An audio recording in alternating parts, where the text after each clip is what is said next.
চট্টগ্রামের পতেঙ্গা বে টার্মিনাল থেকে উদ্ধার হওয়া বিশ্ববিদ্যালয় শিক্ষার্থী শামীম হাসপাতালে মারা গেছেন। নিহত শামীম কম্পিউটার প্রকৌশলে পড়াশোনা শেষে চট্টগ্রাম বিশ্ববিদ্যালয়ের সান্ধ্যকালীন MBA-এর শিক্ষার্থী ছিলেন।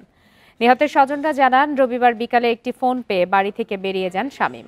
পরে শামীমের ভাইয়ের মোবাইলে ফোন করে জানানো হয় বে টার্মিনাল এলাকায় রক্তাক্ত অবস্থায় পড়ে আছেন শামীম।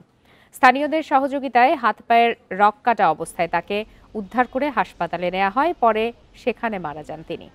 পরিবারের দাবি, এটি পরিকল্পিত হত্যাকাণ্ড। পুলিশ জানায় বিষয়টি তদন্ত করে দেখা হচ্ছে। দুই হাতে কাটার দাগ আছে এবং পায়েও কাটার দাগ আছে এবং ওখানে একজন প্রত্যক্ষদর্শী যে তাকে উদ্ধার করেছে তার স্টেটমেন্ট আছে।